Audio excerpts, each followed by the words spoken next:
A child left all alone, droids tearing through his village, every scream a broken home. Buried in a bunker, fear stealing every breath. A boy staring straight into the eyes of death. A warrior fell from the sky, jetpacks in the flames. Mandalorians lifted him, called him by a new name. Din Djarin, a founding born in fire. His whole life ended, a new destiny rising higher. They forced him in Beskar, trained him blade a gun, taught him honor, taught him courage, taught him never to run, a creed to follow. We have you 4-1. I like those odds. With something to prove from world to world, his legend spread far. The greatest bounty hunter under every star. Robots took his childhood, left a scar in his core. So we crushed their circuit, settled every score. But the galaxy would test him in a far different way, with the little green child who would shift his whole fate. He is the Mandalorian, unbroken, unafraid. From the ashes of tragedy, a warrior was made. Bound by honor, by creed, he will stay. Protecting Grogu till his final day. When darkness rises and enemies sway, he stands unshaken. This is the way. The bounty was simple, bring the child in alive. Just another mission, another job to survive. But the moment he saw Grogu look into his soul, something ancient awakened, something new.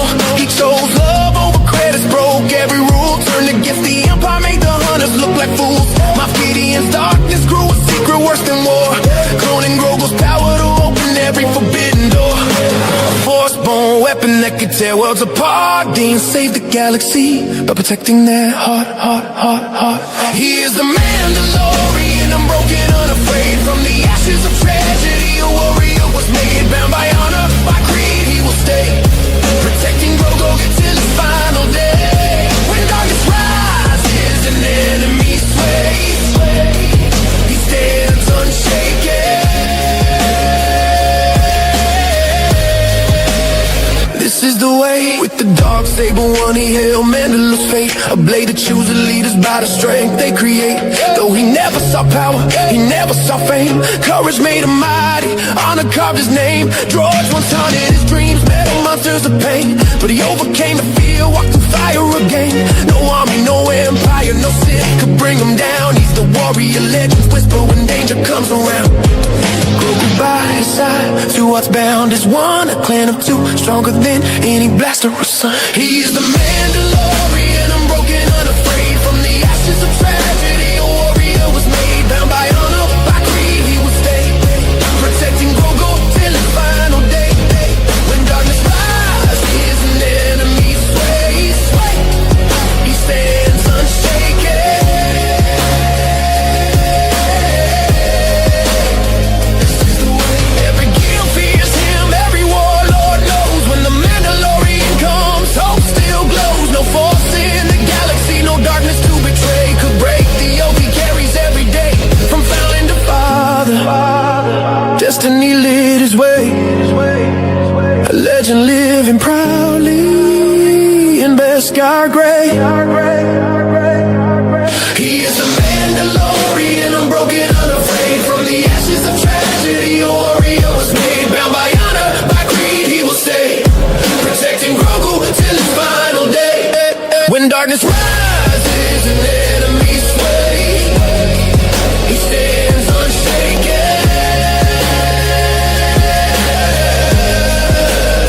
This is the way. This is the way.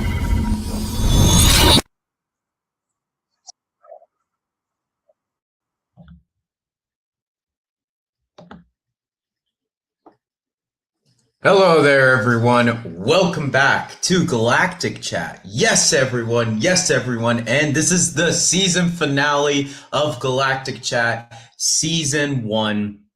Oh my God, guys, we made it. And now, guys, we finally got a Star Wars movie since 2019. And dare I say, it's actually been 10 years since we got a great Star Wars movie. So, with that being said, I'm going to introduce everyone slowly with the panel.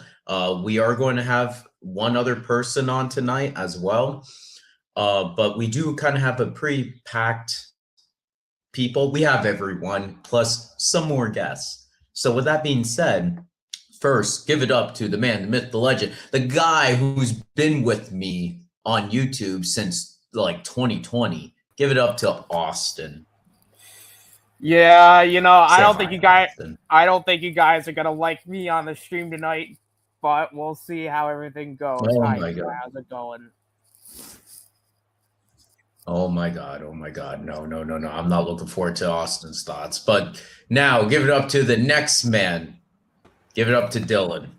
So, Say hi, Dylan. Now, give it up to Stephan, aka Vision. Hi. Which he's also currently streaming on his channel, the exact stream. So, guys, hey, I'm just gonna say, yeah. fantastic intro. Dylan, shut up. Yes, thank you. Thank you, Dylan, for the intro. Yes.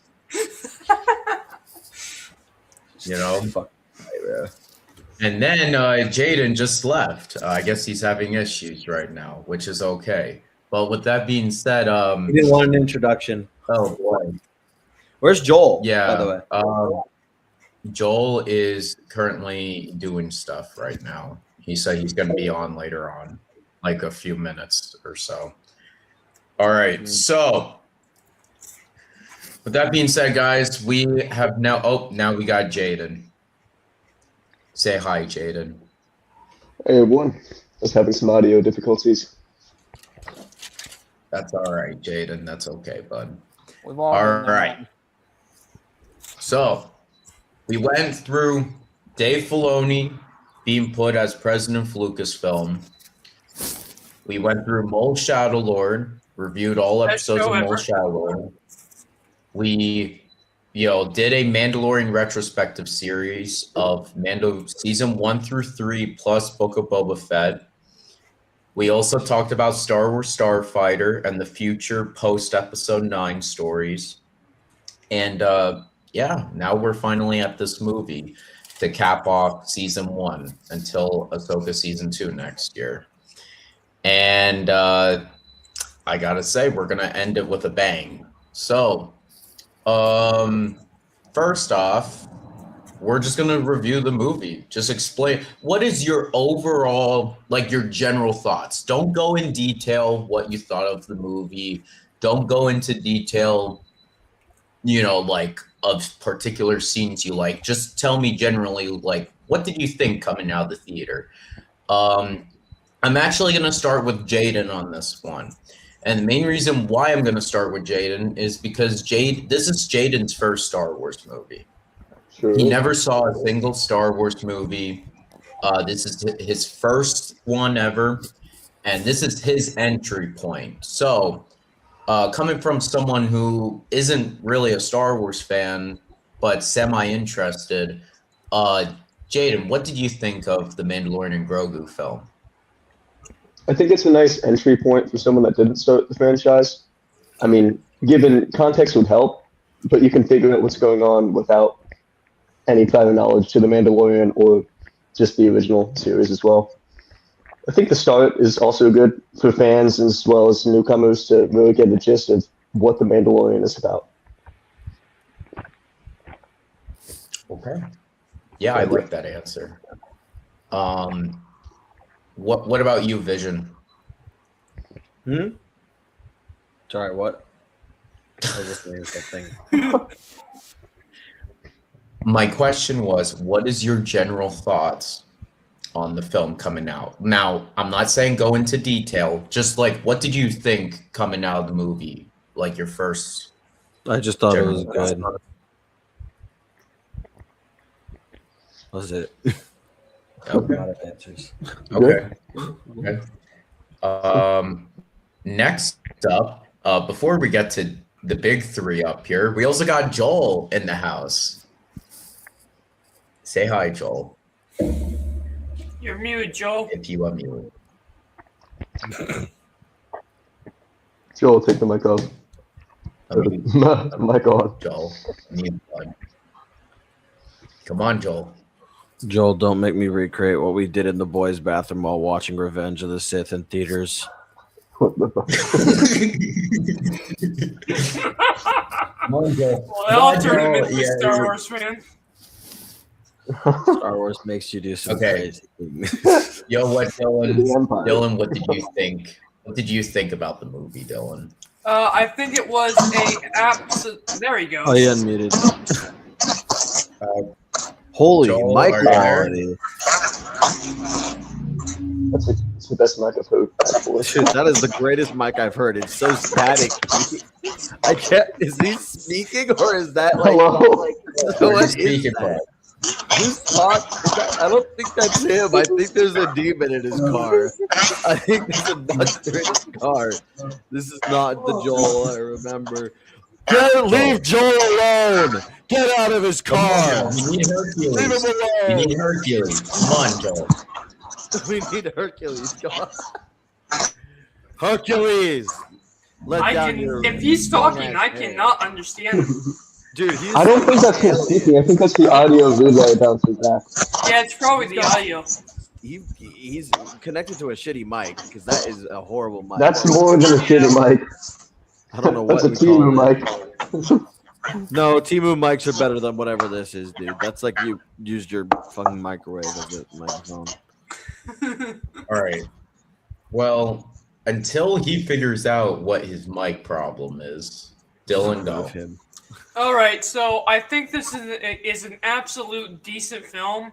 I think a lot of the issues people have with the film is they're forgetting the fact that this is supposed to be, as Jaden said, an entry point. And as an entry point, this film gives you just about everything and you both need as an entry point and as just a fan to enjoy a small story. That's why I really enjoy about it, and that's what I will say about it. That's why I came out of it. Yeah. Okay. Here we go. Austin, go ahead. All right, everybody get Oh, seat. shit, isn't it? Everybody sit down. Everybody, like, I hope everybody's sitting here because I gotta get this off my chest. All right, so now I've watched every one of these Star Wars movies, right? Like, I wouldn't be here on the show if I didn't watch every Star Wars movie. I've seen the best, I've seen the worst, and let me tell you, after watching The Mandalorian and Grogu. Oh man, it pains me to say this, guys. It was absolutely meh.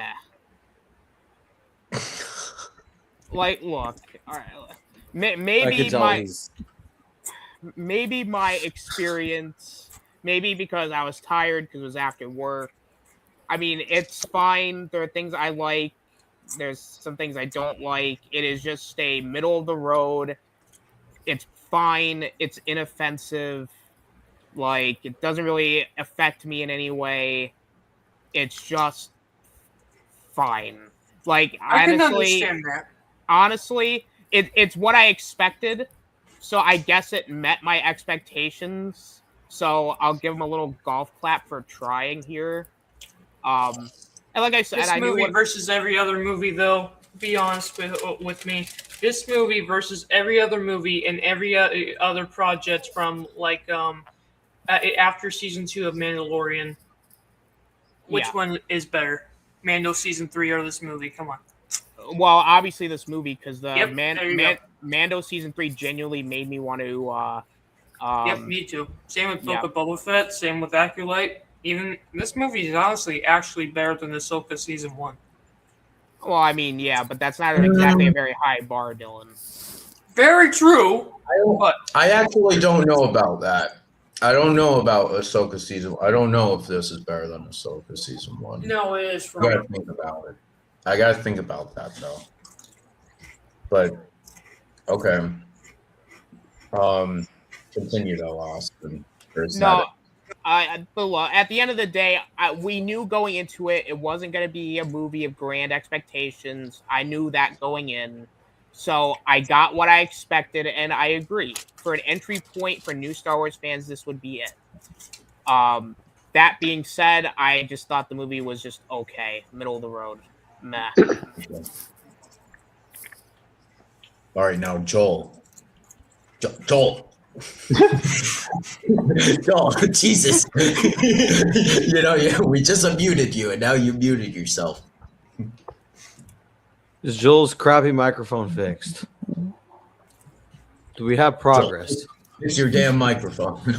We're gonna need to call in the fucking scientists of the year to fix this problem, bro. All right. Real quick, this is my thoughts on this movie. I had a blast. Me personally.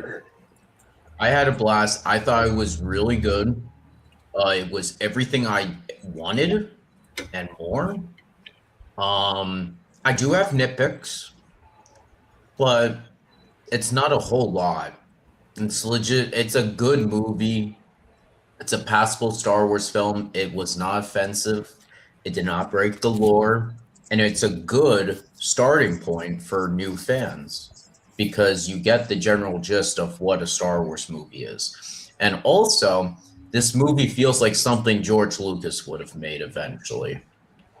I'm just saying that. It feels it does feel very George Lucas-esque.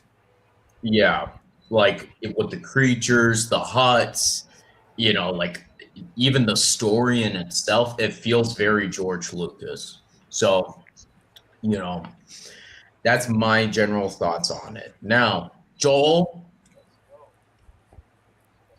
come on, buddy. Come on. Bro sounds like he's talking to a dog. Yeah, Right? Come on, buddy. Come on, come here. Come on, you need a dog treat. Come on. Oh my god. All right, you know what? We're going to start with the actual review. All right, so the first beginning part of the movie is that we don't have a crawl, but we have some text. And the text basically just sum up like, oh, hey, there's Imperial warlords and the New Republic tasked Mando to go hunt them down. Okay, whatever. And he has this little what did it? I think it was apprentice, right? Yes. What's the word that apprentice they use? Grogu. They use the word apprentice. Yeah. Yeah, I was going to say. So, they start off in this room on the snow planet where this Imperial warlord is here talking to the other guys, okay? And he's like, hey, look, I got protection and all of that. I think we all agree that it was better under the Empire than the New Republic. And guess what, guys? I'm raising, the amount of money that you guys got to give me, okay? And they're like, what? No. And then the one guy, he legit got up and fucking shot him right there. And he's like, does anyone else agree with them? And then they're all like, okay, whatever. And then we get basically Mando being John Wick. Okay? Mando's just in the shadows. He's just shooting up, snow troopers and all of that while he's trying to get closer. Snow troopers are contacting this guy. And this guy's like, oh, shit. So then he started giving the other guys guns. And he's like, hey, guys, by the way, long live the Empire. I'm out. See ya, guys. And then Mando comes in. Fucking being a badass, I gotta say. Like, I fucking love Mando. Yeah, after That destroying whole a couple of introduction- stormtroopers, the guys are literally just like, he went that way, they're not even going to shoot him. Mm-hmm. They realized what they were dealing with as soon as he entered and killed like half of the fucking dudes there. Yeah. Yeah, exactly. Yeah, Seth, check your messages on Discord. Oh, okay. Yeah. Well, hang on. So, hang on. We lost Joel. He died. Okay. Man, people die a lot and then they come back. Comic book That's watch, right. man. I'm sorry. That's just how death works. All right. So, real quick though, That's just JJ. Real quick. That's right.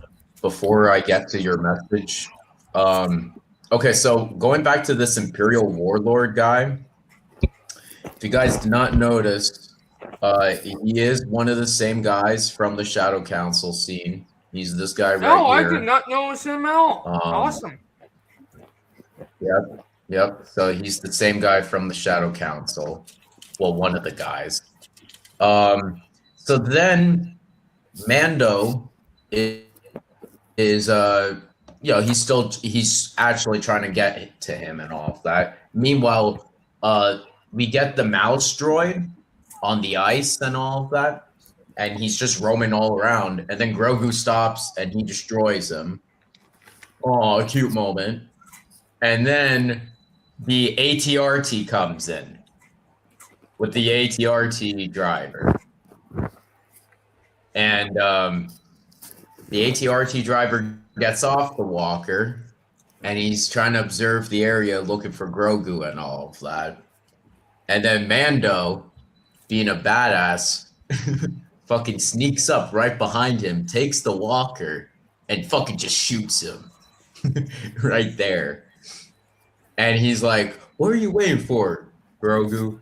And then they jump up on the walker. You know? And now I think we finally got Joel. Joel, are you here, buddy?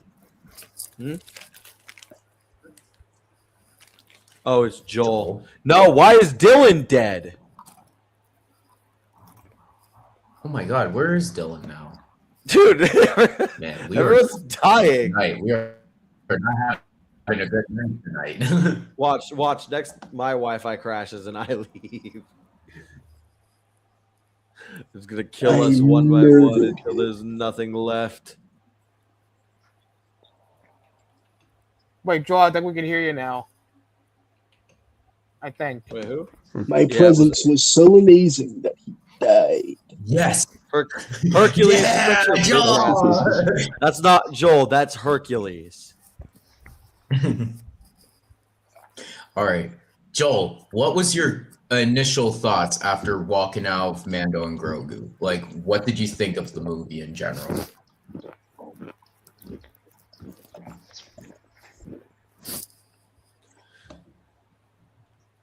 Joel, I'm a big time Halo fan. You legend. That Let is me try to figure I out. just played through all the campaigns on legendary difficulty. Oh, what the fuck I'm is dead this? I'm serious. Every single one. Okay, Jaden. All right, Joel. all right. Now we have everyone. Joel, when I get back to Pennsylvania, I'm stealing that helmet. Okay, Joel, what did you think of Mando and Grogu, though? Like your general you're thought.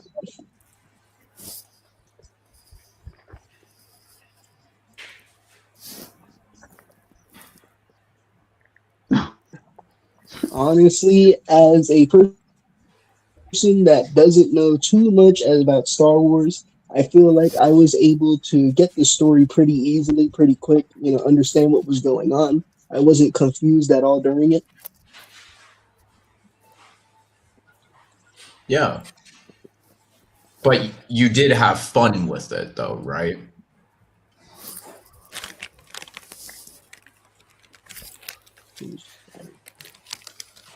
I think there's a delay. Yeah, there's probably. There's probably a delay. But, okay, one key thing, though, that I... Yeah, no, those are gonna not funny scenes. Okay. One key thing, how I would define this movie is it's fun. That is legit what I think. I think it's fun. But going back to our review, though. So Mando jumps on his ATRT that he fucking stole, and now he's going to the AT-ATs with the Imperial Warlord and all of that. Now, one thing that I love about this scene is just how he fucking takes out the walkers. You know? He even goes inside the actual walker. That's what I Like, was going to say. For the first interior. time ever, we actually saw the inside of a walker. I love Yeah. Yeah, and that's fucking awesome, bro. Seeing all the snowtroopers taking it serious and all of that. Like, I fucking love all that shit. And these guys are legit scared of Mando, too. That's the best part, is that they're all terrified of Mando. They're like, oh shit, no. He's on the fucking roof. He's on the roof. Didn't he try to send a guy up there too? He's like, can somebody get up there and try to take him out as if they had a chance at all? Yeah, and you're talking about the AT-AT pilots. And the pilots are like, well, we're pilots. And they're like, I don't give a fuck, get up there. Exactly. Like, what the fuck do you think these little pilots are going to do if the actual troopers could do shit? And then the guy, he went in the back. It's not an escape pod. It's actually, the thing that he rode was actually an old Kenner toy from Star Wars, The Empire Strikes Back wave. And he rode that. And Mando was like, all right, well, I still gotta get him. So then he raised the thing down and he was aiming the walker to go kill it, to destroy it. Meanwhile, Grogu is banging his helmet to tell him, hey, the bomb's about to go off. What are we doing here? Yeah, that's true too, yeah. And then Mando kills the warlord. And then Mando goes back to, the ship. By the way, it's the U-Wing from Rogue One and Andor that he goes to. And he meets up with Zeb, our boy Zeb. Zeb is from Star Wars Rebels. Yeah, Zeb is from from Star Star Wars. And by the way, Rebels. that is the original Chewbacca design, if anyone's curious about why he looks like that. Yeah, that is true. Oh, no, that. The original design for Chewbacca. Yep.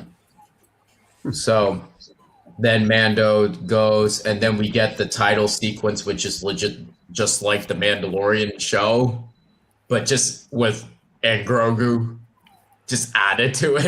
And dude, I just love the music that they play here in the beginning over while they're flying down and getting out of the ships and everything. You just hear, dude, the soundtrack of the movie, absolutely brilliant at that point when they really hit the music up, dude.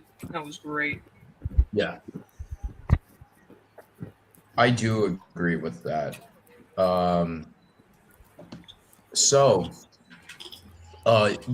also for the first time in Star Wars history, we also got the title sequence, like with the names of the actors, on the screen. Like, we never got that before. So that was interesting too, seeing it, while we see all the different ships of the base and all of that.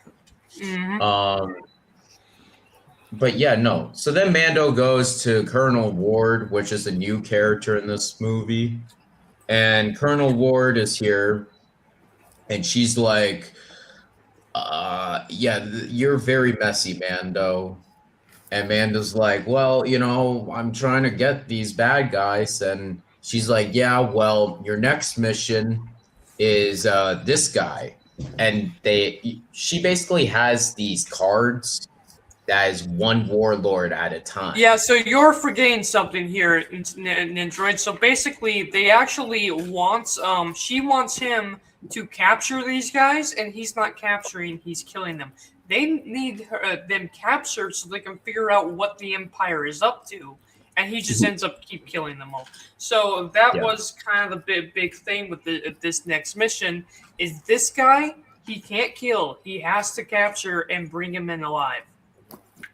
Yeah, that's true. And Mando's like, okay, well, what's his name? His name is Commander Coin. No one knows what he looks like or what he is. And then Mando's like, yeah, well, that's not really useful.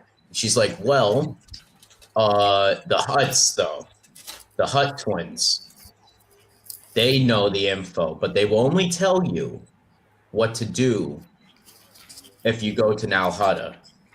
And Mando's like, okay, I don't know if I want to, because he's like, I don't work for gangsters anymore.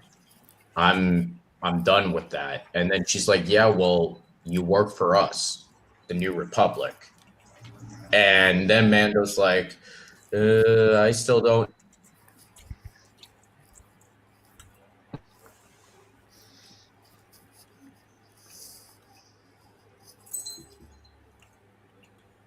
Did is there an awkward silence that I'm hearing, or is it just me?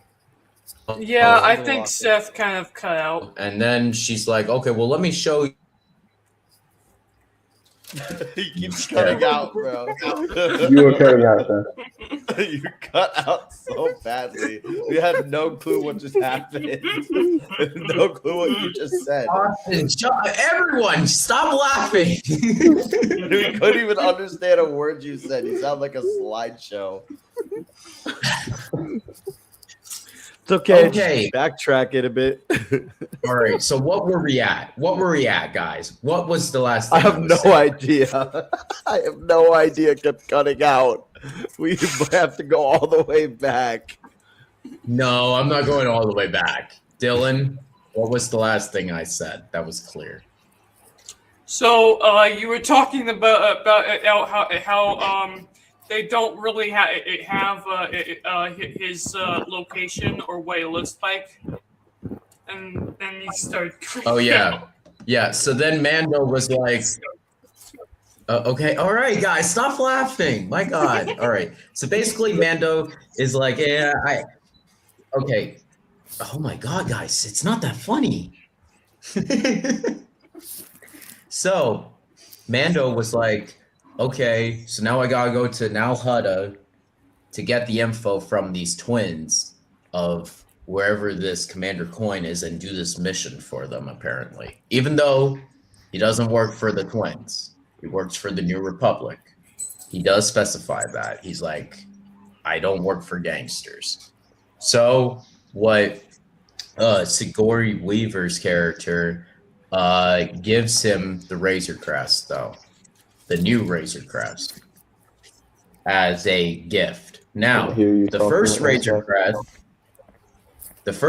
Crest, which Jaden doesn't know this, but the first Razor Crest guy exploded back in season 2. So, yep, this yeah. was his iconic ship in the show, and they just gave him another one. Well, yeah, in the first 2 seasons, this was his iconic ship. And So- the third one wasn't really that good, so I don't count it. He only had it in 2 seasons, the only good seasons of the show, period. Oh, come on. I like the N1.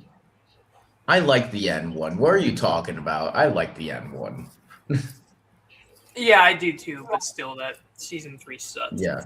Yeah, I know. Where is everybody? Yeah, they left. I don't know. Actually, you know what? That's a good point. When the show was good, the Razor didn't like Crest the was show around. anymore.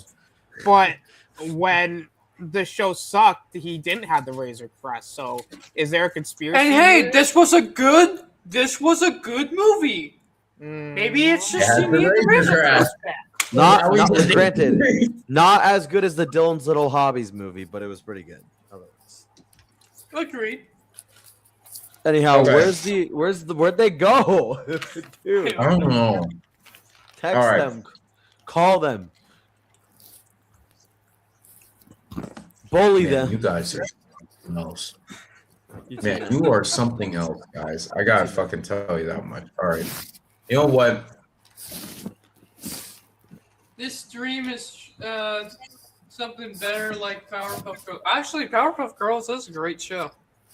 Shut up, Joel. Shut up, Joel. That's Joel right there. Shut the fuck up, Joel. Are we telling Joel to shut Powerpuff up? Girls is a decent show. Yeah, it's a decent show. Yeah. Joel, get back in the stream, Okay. you dumbass. Dude, the one red, So that man- red Guy trap too, guy whatever creeps your me the name heck was. out, Austin. I can't remember. Whatever the other It was guy's great. name is, get back in the Yeah. stream too. Oh, I gotta help Jaden. my uncle. See Right, you guys. Jaden. I forgot. Dylan. He just left magically. Now we're technically at 3 hosts because we're missing so many people. Dude, Well- it's Joel and Seth. All right, wait, it's Jaden. Dude, it's a Jaden's back. picture. Dude, look, it's a picture of Jaden meeting up with Joel and Seth. Hey, what the fuck, man? Hey!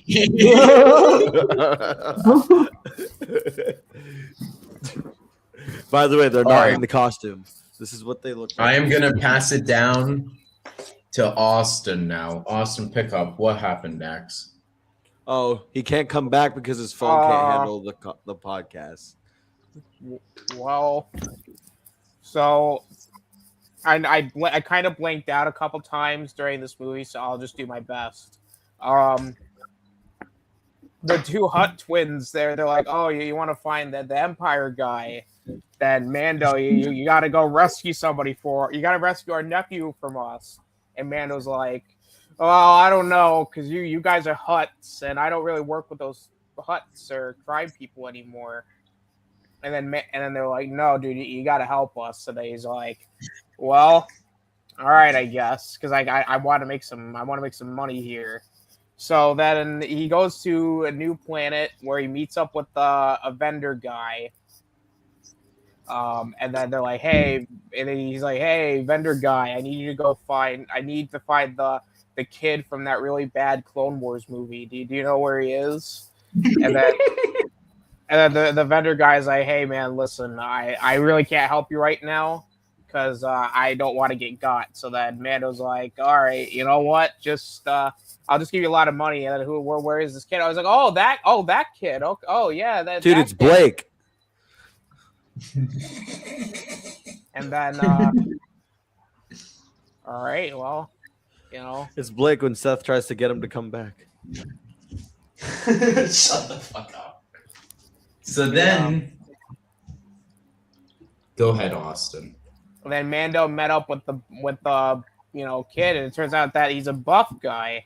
He's not a fat guy like Jabba was. He's actually ripped. He's got abs and he's got muscles, which is cool. And then it's revealed that he's like the Hulk from Thor Ragnarok, where he's like a gladiator guy, but he really is just a nice guy at heart, and he doesn't want to leave because he wants to be a famous guy. And then man is like, hey, I'm gonna break you out, and then he's like, hey, they're like, no, and then this guy's like, no. So then Mando gets kidnapped, and he's like, they have to fight, and then Mando said, no, I'm not fighting you anymore. And then he's like, oh, okay. And the evil order guy's like, kill the guy, kill them all. And then the chess pieces from the chessboard was there too. Okay, all right, Austin. Let's go right to this. Okay, so first off, yeah, so this is Rada the Hutt, by the way.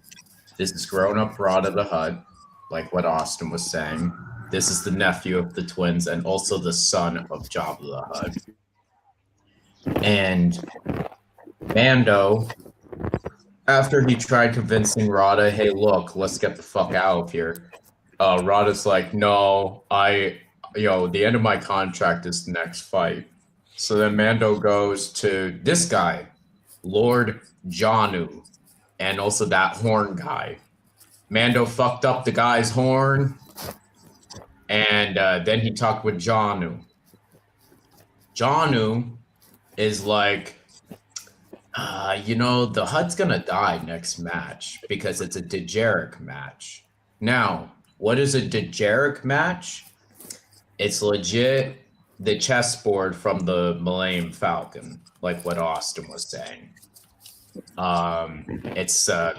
It's very well known among Star Wars fans what Dejeric is. It's legit just a hollow game. And also in Rogue One, there was a Dejeric board game.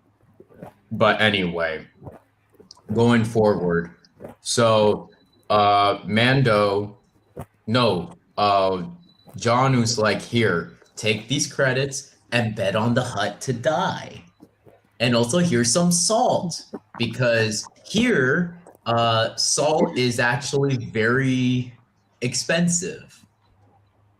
Mando legit grabs the salt, puts it in the one guy's drink. He fucking walks back out. Him and Grogu, they try breaking out Rada. Rada alarms the guards, and then Mando wakes up, and he has to fight Rada, while Janu is here watching, and Grogu's in a cage with his big blue ugly bird watching Grogu too. So, then what happens is, oh no, Rada fights Mando, And Mando does win, though, very easily because he's a Mandalorian. And everyone cheers to kill Rada. But Mando's like, no, Rada the Hutt wins. Now you gotta free him, Janu. And Janu's like, nope, now it's time to die. So the Dejarik monsters come in. They fight them. They team up to fight the Dejarik monsters, which was cool. I gotta admit.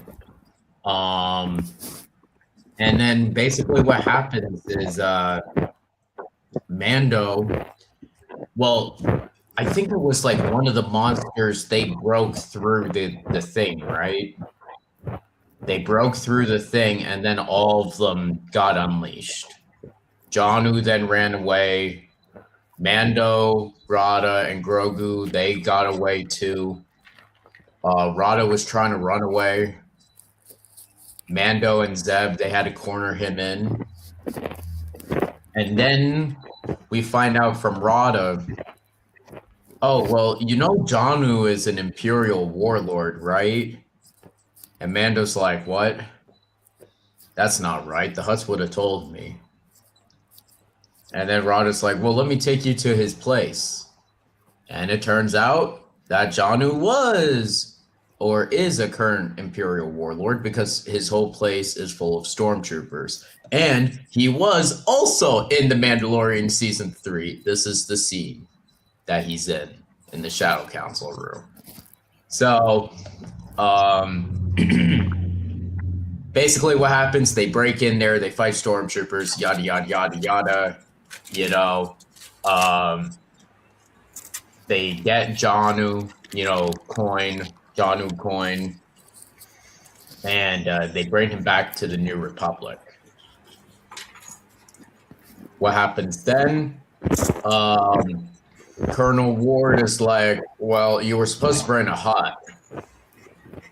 And then Mando's like, yeah, well, I got him instead. And then she's like, well, you're dealing with the Hutts, though. And he's like, the Hutts can rot in fucking hell. I don't give a fuck. Okay, And so then- you guys are over the best character ever, which is actually, I'm not even kidding. Best character in this movie, other than Grogu, is not Mando. It is Rata. Fantastic character. I love his little side arc with actually liking Grogu as well. Yeah. Hey, how'd you guys get a picture of me acting as Hercules? Hey, look, Joel. Yeah, I mean, like, come on now. This is definitely Joel. Yep.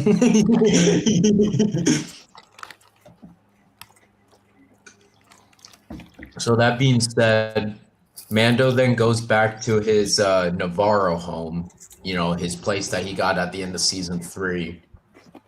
And he goes back and he meets up with the Anzellans, which are the Babu Frick people.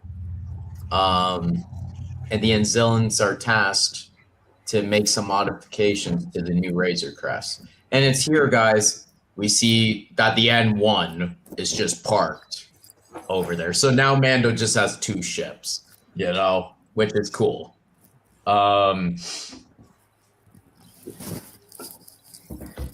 Okay.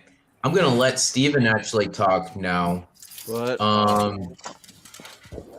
About what happens when Mando's at Navarro on his home, who attacks him, and all of that.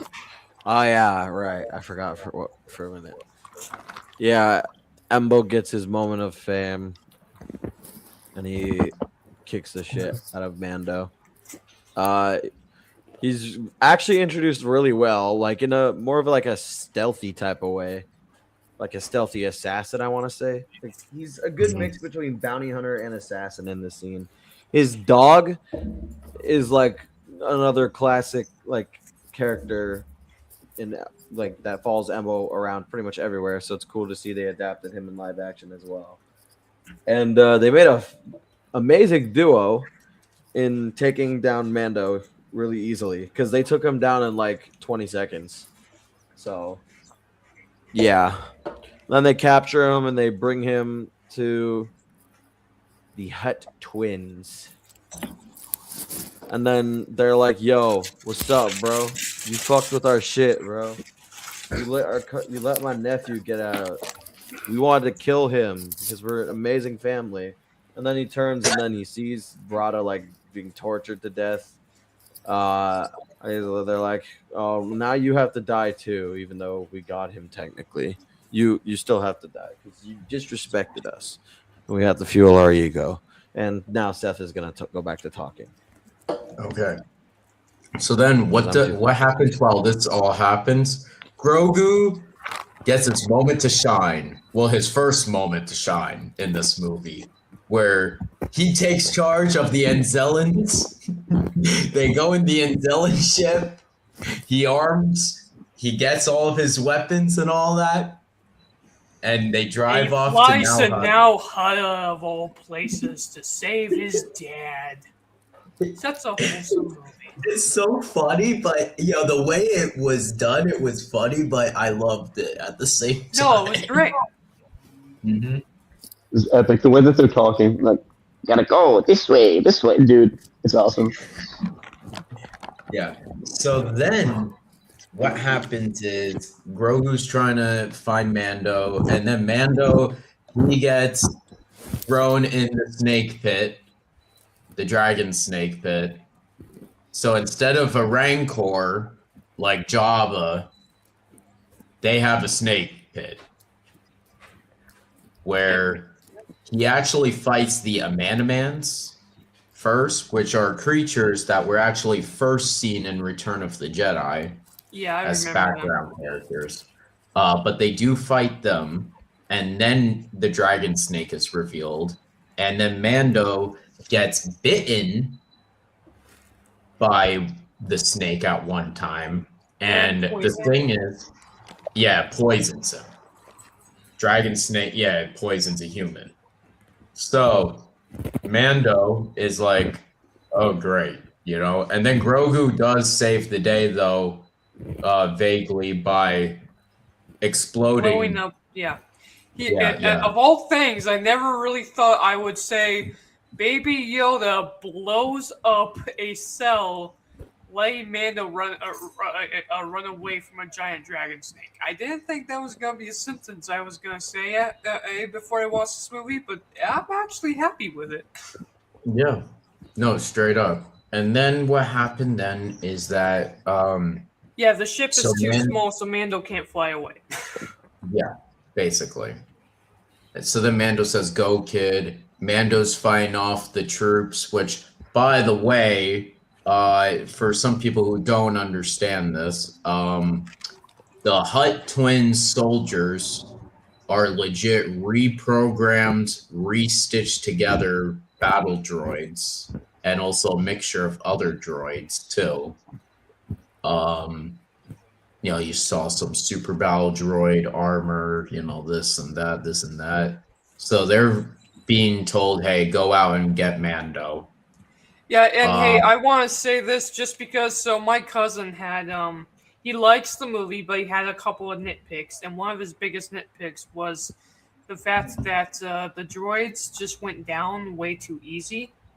And in my opinion, first off, the droids have always gone down very easly, for one thing, and for another, these are not flat out off the shelf droids. These are like 20, 30, 40 years old.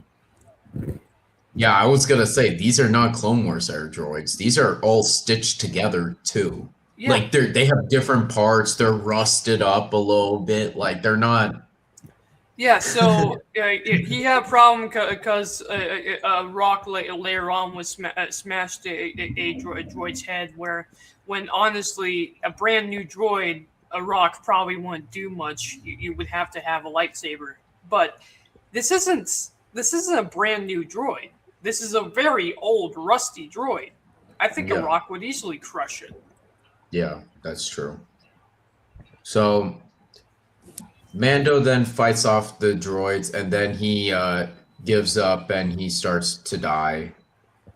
And then the bugs all surround him, getting like, fresh meat. We're going to eat him. Scorpion? A scorpion comes right about out to finish him off, and then Baby Yoda eats it. Yep. And Grogu then, and this is to me one of the best parts of the movie, which a lot of people are complaining. I don't understand why. Grogu legit saves Mando, and this is the character development here. If you watch the show, Mando always has to save Grogu. That's legit the truth. Like, Grogu doesn't do a whole lot. It's Mando who does everything. Yep, so the roles have reversed. Yeah. So here's the thing about it. This is the way I look at it. Does anybody remember Avatar: The Last Airbender season 1 when Aang's friends are poisoned and he has to go after those poison frogs, those frozen frogs from the lake, and gets kidnapped by Zuko? Does anybody remember that? Because that's basically what happens here. I don't remember, Dylan. Not gonna lie. No, Austin? Yeah, it's been a while since I've seen it. Yeah, dude, no, legit. As someone who recently just watched Avatar before I was watching that, dude, it's that same concept here. But I actually really did enjoy it. Okay. So my big thing is with I love this whole scene because again it shows Grogu's growth, and also we got some funny scenes. Like Grogu legit built the hut for him. And he doesn't fit his feet. Yeah, it doesn't fit his fucking feet. Like that was fucking great. And he just tries to push it in a little further. Bang, bang, bang. It's pretty funny. It's like, Yoda, you're gonna kill him before the poison does. Now, you know what's my biggest negative? We're getting there. This next scene. So, remember when Grogu went to the guy who has the fish? That alien guy? Okay. So he goes, he steals the fish, then he comes back. The guy was trying to talk to him a little bit. And then Embo comes with his dog and searches the area and tells the dude, like, hey, I'm searching for this. The one guy's poisoned and all that. And my biggest issue is, why the fuck is this alien guy at Nalhutta?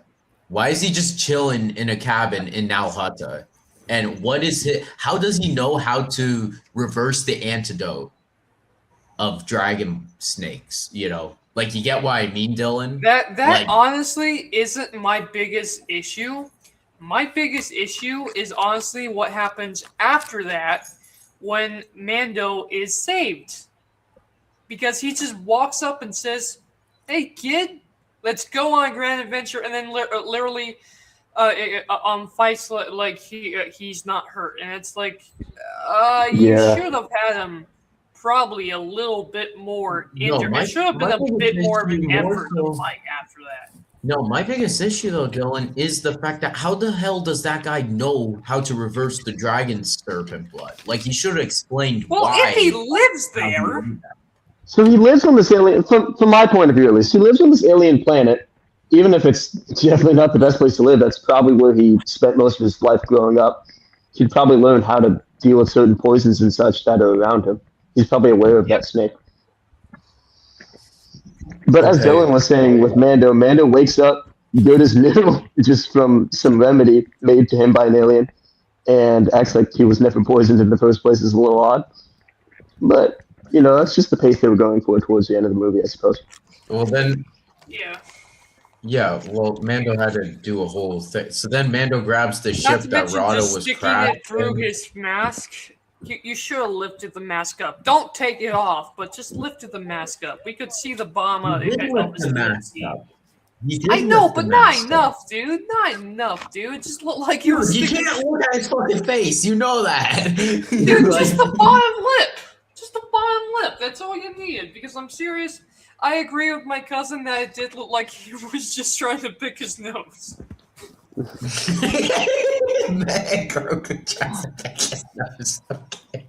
So then, Mando grabs the ship, though, as well as the swords on that ship, and he drives it right into the Hutt Palace, okay?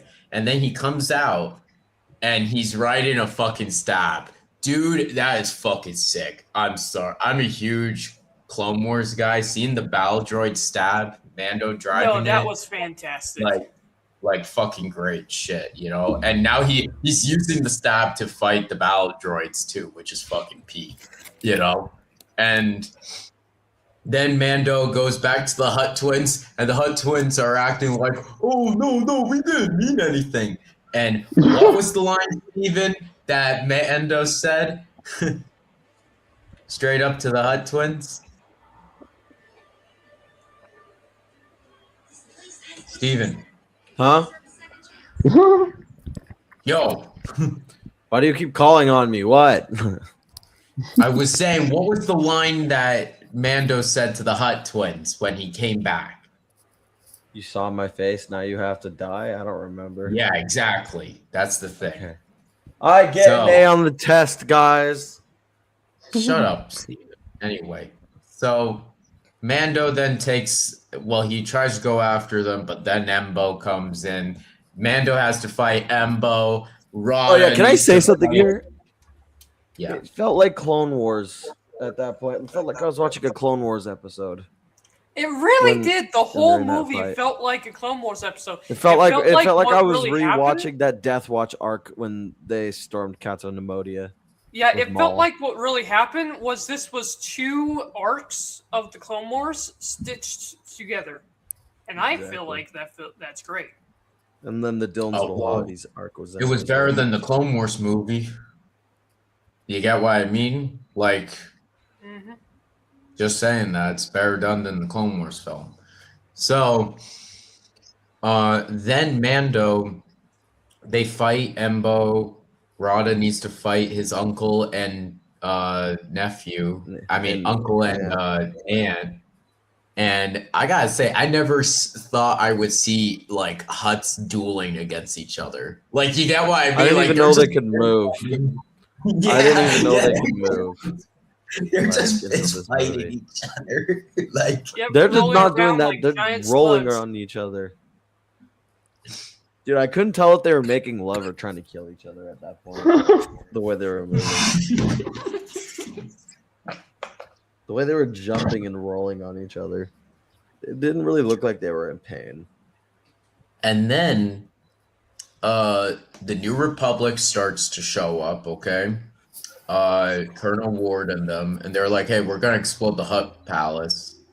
Mando throws because the Hutts are super fat and all of that, they all went down the dragon snake pit.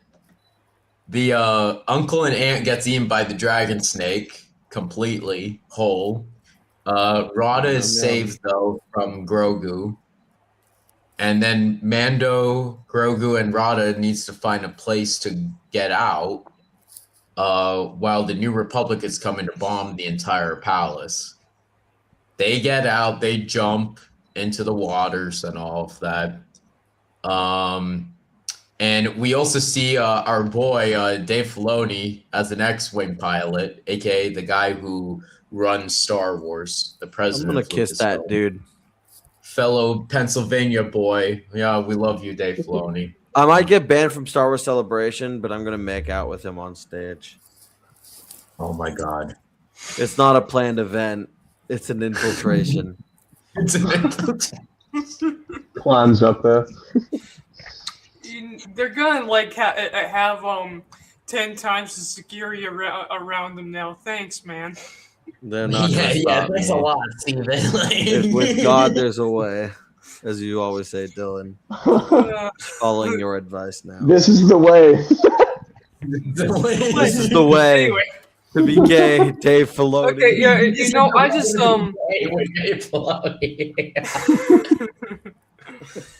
I just actually do want to say that this though, when it comes to Urata, honestly, so I grew up on the Clone Wars. I was I didn't see it in theaters, but of course I saw the very first Clone Wars movie, and as a kid I loved it.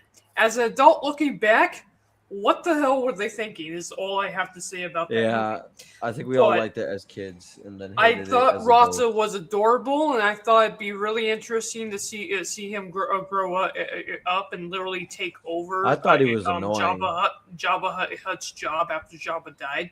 They did something I didn't even think of. It made him 10 times more interesting to me. The idea that he doesn't want to be the villain that his dad is was really interesting to me. And the speaking English thing, my cousin has a problem with him speaking English because he doesn't have an accent.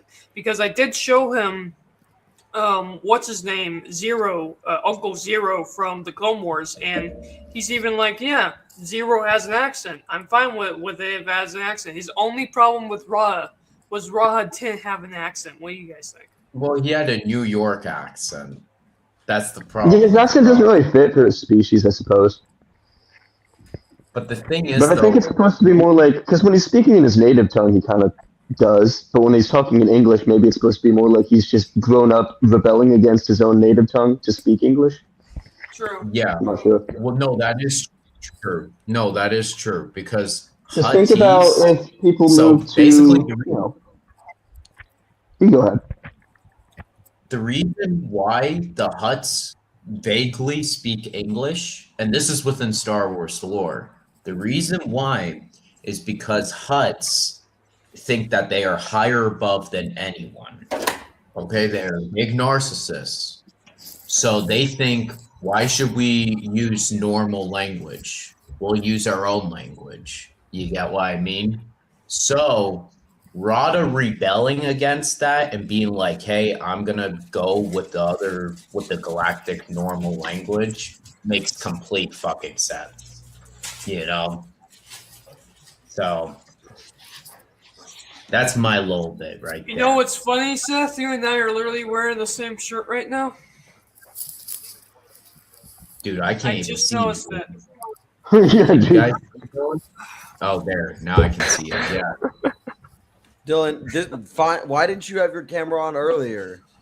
Yeah, dude. You Because let me see if I can get this. to Oh, I work. know why. Because of his haircut. What are you talking yeah, about? how I have dare a you, great Dylan? haircut. Look at your haircut. Dude, Your haircut your looks hair is- horrible, bud. Dylan, you genuinely need to comb your hair. Why is it sticking up like you stuck your finger like in an me. electric socket? Just like me. You look like Keep that hat You on. look like you got electrocuted, dude. Like seriously, my green screen is not working on this thing today. Dude, well, that's because fine. only half You of still it's in look the good. camera. You still look fine, dude. Just keep it on. Keep it Yeah. on. It's My okay. hair's The cats can provide it. I don't know, bro. Dude, I said keep it on, Dylan. Dylan. Let's just So, go, okay. Dylan. Basically, they go back to the base. Colonel Ward is like, oh, well, you know, the what's his name? Coin said that the Hutts were actually working for the Empire, was feeding info to the Empire. So we needed to come back and save your ass. So Mando was like, okay, well, thank you very much. Yada, yada, yada. Mando takes off on the Razor Crest, and that's how the movie ends. The end. All right. Oh, yeah. Also, Rada stays with the New Republic as Zeb's new BFF. Okay. So, with that being said, guys, now where the fuck did Dylan go? Dylan, you're a fucking piece of shit, buddy. I love you, though. Where is he? Finally, Dylan's little hobbies. You're back. Okay, Dylan, I want you to introduce yourself with Dylan's Little Hobbies, your old channel, not this crappy new channel you make nowadays. no, Okay. because I don't have a channel right now. I'm done. All right. I just Now that I've recapped and spoiled the entire movie for everyone, all right, now we can really just talk. What did we like? What did we not like? Yada yada. What do you guys want to bring up about the movie? I'm actually going to start with Austin because this man has been quiet the entire stream. So Yeah. Austin, I thought he was asleep. what are some of your? I'm gonna do something. So you said you were a little bit just, you weren't really happy with the movie. Okay, well then, what are the positives of the movie for you? I like the opening stuff with him like fighting the Empire, and because the action scene actually made him look badass again, and actually gave him like a bit of like give him just a bit of that aura back. Because if this was Mando in season 3 doing this stuff, he would have like his grappling hook would have been broken. He would have gotten jumped by like 15 people, and then Bo-Katan would have had to like save him because that's what would happen if this was season 3 Mando. But here, Mando went back to season 1, season 2, where he actually did cool stuff. It was like soloing people. I like the music. And even in Book of Boba Fett, he did the same stuff in that show. Yeah.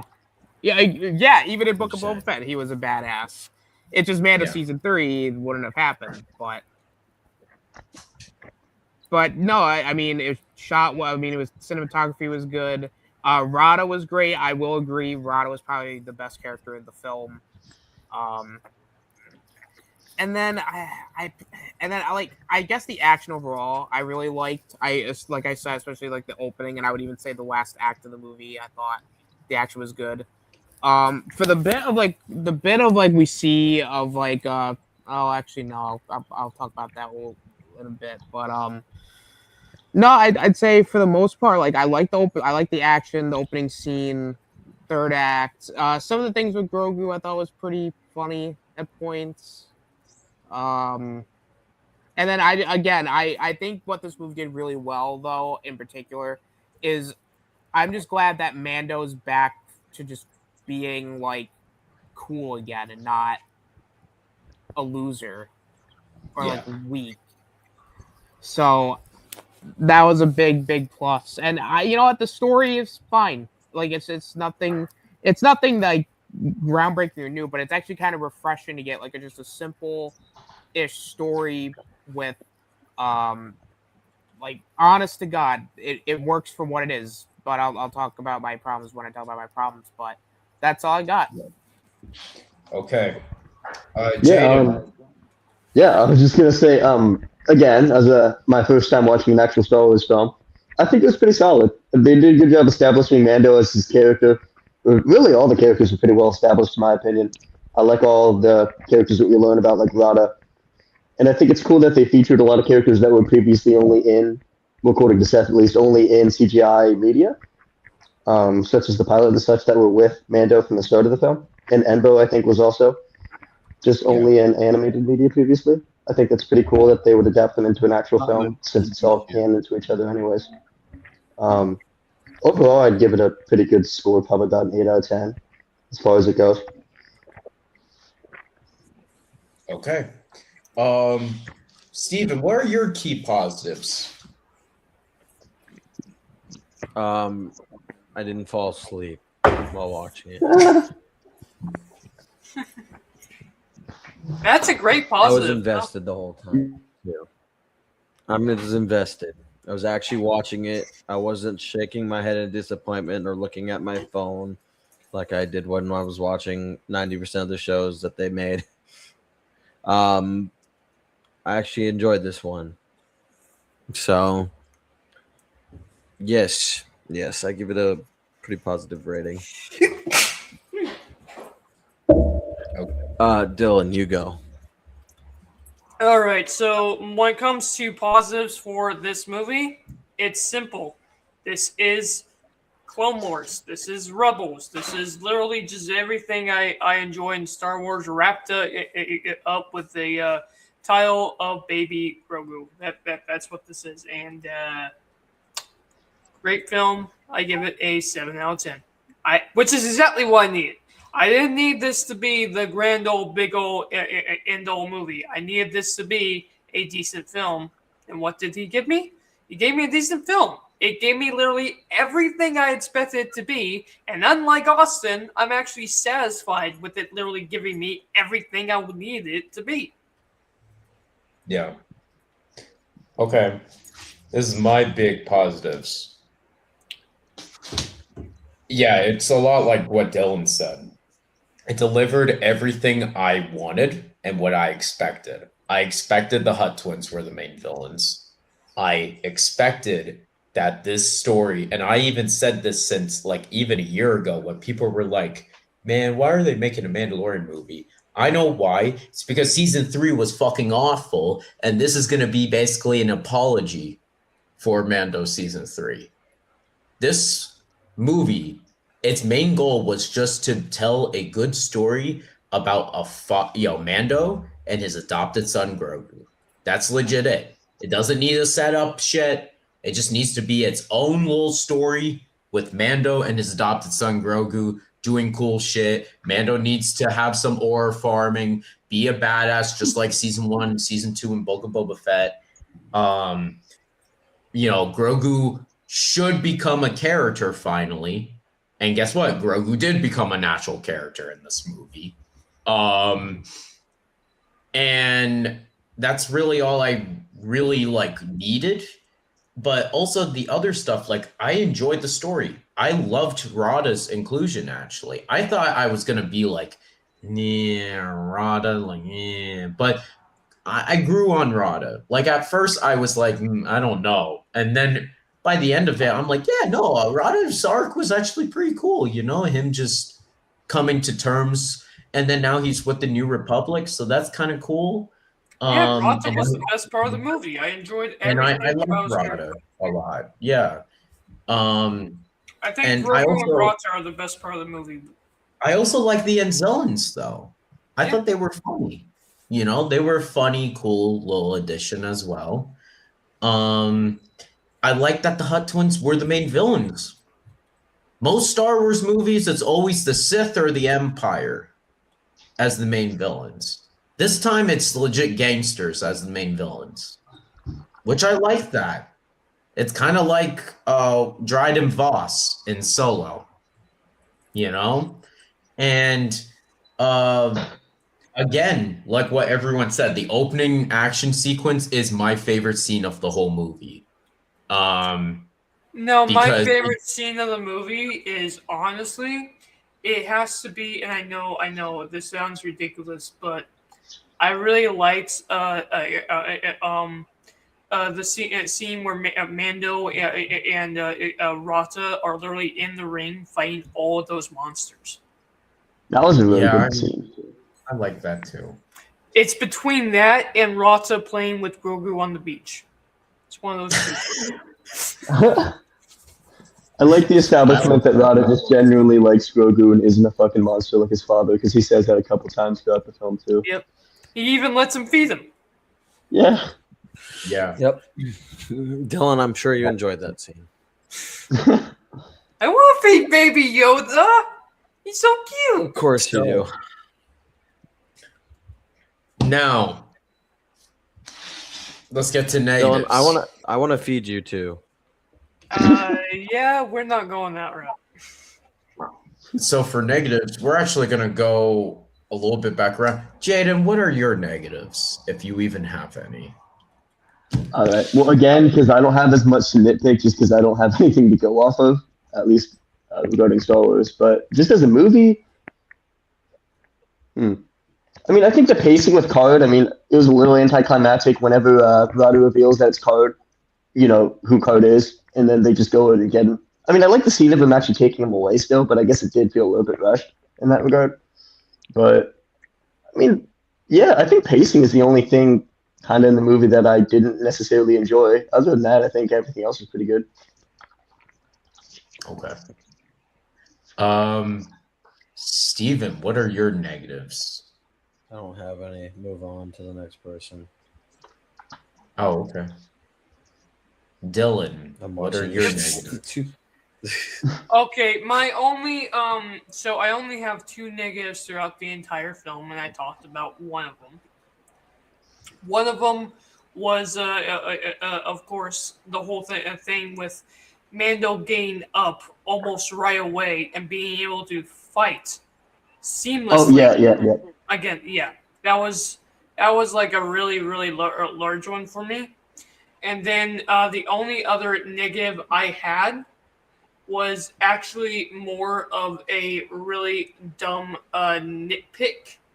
But after my cousin pointed it out, it is kind of like I said, I want to defend it, these droids are super old. They should be able to be smashed by a giant rock, but at the same time, it's a battle droid. Don't you think an armored battle droid be a little tougher than that? So that again bothered both me and my cousin. But if that is honestly the biggest problem with this movie, then it's a home run. There's nothing to complain about with this in this movie. The entire film, I was entertained. I liked everything. I liked the characters. I liked the character development for Grogu, especially. I kind of wanted to hear him say "Dad" at the end. Unfortunately, they didn't do that. That was it.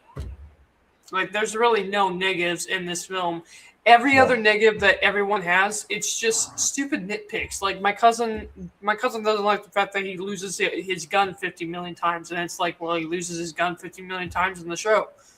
It's not that big a deal. Yeah, that's true. There's too many nitpicks. Not enough people actually having anything solid to hate. They just want to hate this movie, I feel like, because number one, this is Dave Filoni's first film, and number two, it's and my cousin even said, right, he went into this film feeling that Star Wars, because of Kathleen Kennedy, it sucks, and I even told him, this isn't Kathleen Kennedy, she's gone, but he still had that big feeling, and I can't blame him for that, because that's how I went into the Darth Maul show. I still had that really bad feeling that if there is anything that sucks in this show, I'm gonna be out, because it just means Dave Filoni is actually just as bad as Kathleen Kennedy. Luckily, Dave Filoni has proven wrong not once but twice with the Mando movie. So, all you guys, the guys that are haters, guys, this is the new era of Star Wars. It's decent. Just shut up and watch, because you're gonna enjoy it. You pretend you don't like it, you enjoy it. Yeah. Well, see, that's the thing. And that's going to be the next thing we'll talk about. But last bit of negative. Austin, I'm going to now let you go on and say your negatives, buddy. So go ahead. I want to hear them all. Yes. Yep. Every single nitpick you have. So here's my problem, right? I do think the pacing in the middle is kind of, like, it starts off great. I do think, I know, like, a lot of you guys said it as your positive, but that, like, whole thing where, like, Mando being poisoned and, like, they had, like, that little montage, like, thing, I thought it almost kind of goes on a little too long. And then I really, again, like, a lot of the biggest thing for me, right, is other than the pacing, I mean, like I said before, the movie's fine. It's just, I feel like it to me, like, I would have liked to have seen a little bit more, like, kind of like of a hint of, like, hey, God, it's like almost like a teaser of, like, what's going to happen in the future, seeing as how this is, like, if Grogu said goodbye, Dad, and he actually convinces that he died, walked away, and in the next scene he gets up, would that make you feel better? Well, no, probably not. Like, no, I'm just saying. Well, what I'm saying is, like, I would have liked, like, in the movie, like, to have, like, a glimpse of, like, to show, like, what's next for, you know, Star Wars. Like, I get it. Like, I understand that this movie was probably made, like, I've talked about this on the show. This movie was clearly made to do two things. One, to see if Star Wars, you know, can continue to, you know, sustain in the theaters.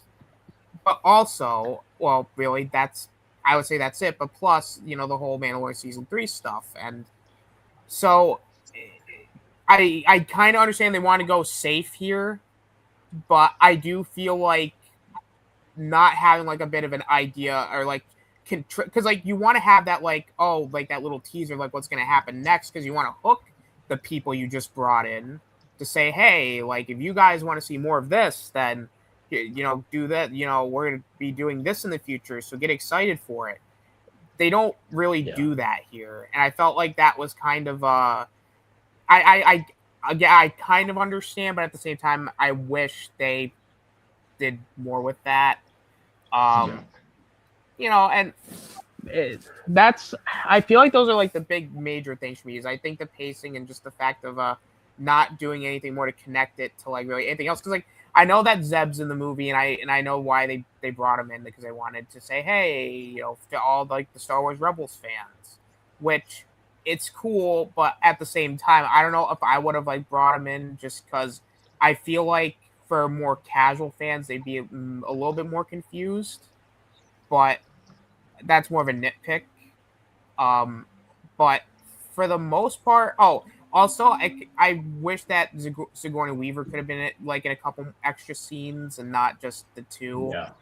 Because I feel like it just felt like, I don't know, like the fact that like they kind of build her as like a almost top billing and like being in the marketing for this, and then it just only being in a couple scenes, I thought was a little underwhelming for me. Other than that, I don't think I have any real major ones except those things. This is actually, Austin, you and I have actually the same issues. That's actually the funny thing. Pacing was a bit in the middle, kind of dragged a little bit. Not gonna lie. It kind of did. At certain points, the pacing was a little bit off. And then the next thing, in which, Austin, you and I talked about this out of the stream. I even said this to you personally, that there should be some setup for the future of Star Wars. I know, I'm not saying, hey guys, leave a big cliffhanger. I was telling Jaden they really do need to start with post-credit scenes. That would be awesome. I was expecting a post-credit scene. No, I agree. They need to fucking do I post-credit don't need scenes. this to be Marvel.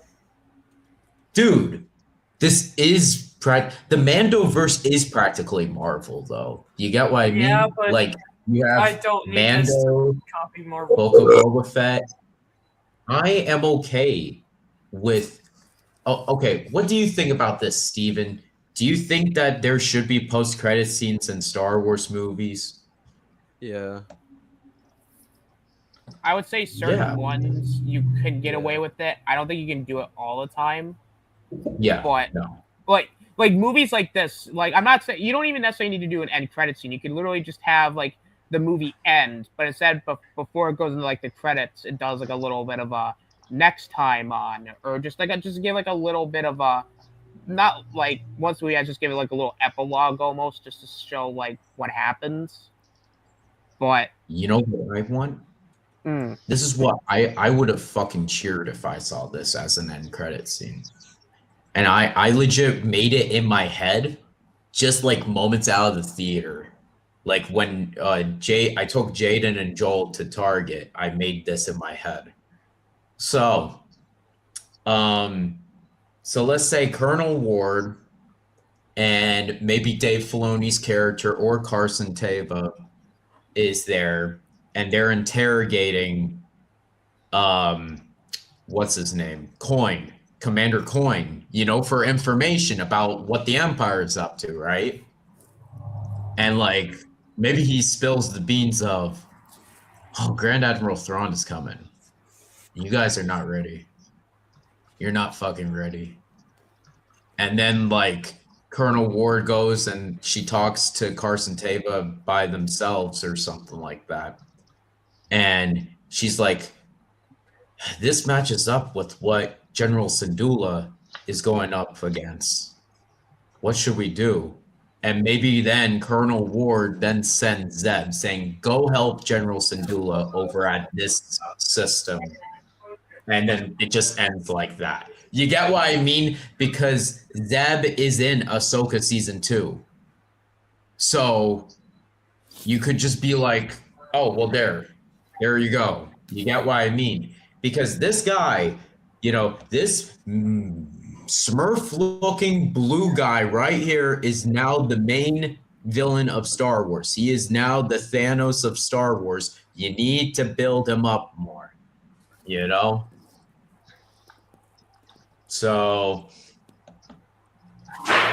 well, also too, you want to sell people, like, because realistically, if this movie does well, we'll see the Thrawn get a Thrawn movie, or like have like the big like Mandoverse finale, Thrawn stuff.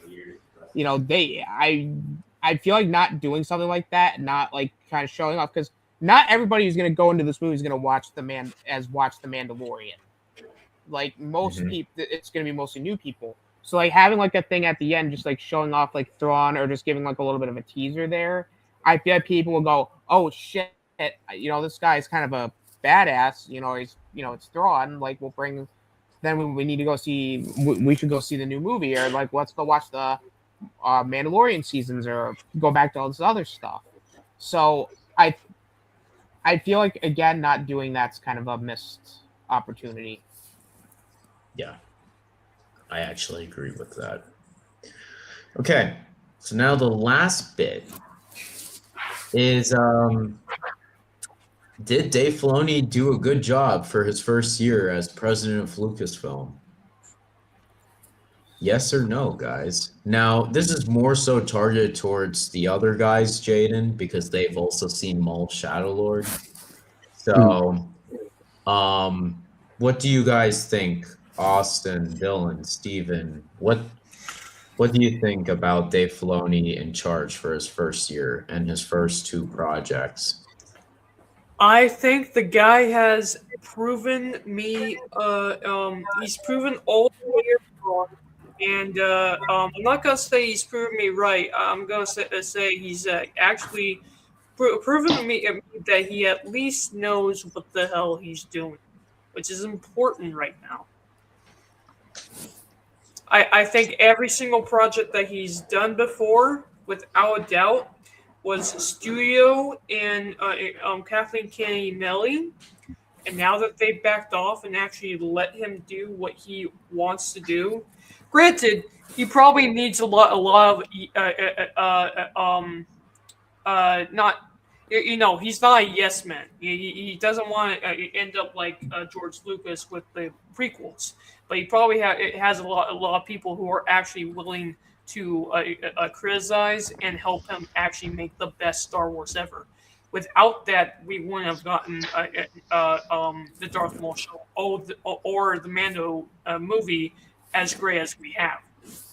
I would actually, if I had to put an absolute grade on him, Mando, I gave a 7, and the Darth Maul show I gave a 9.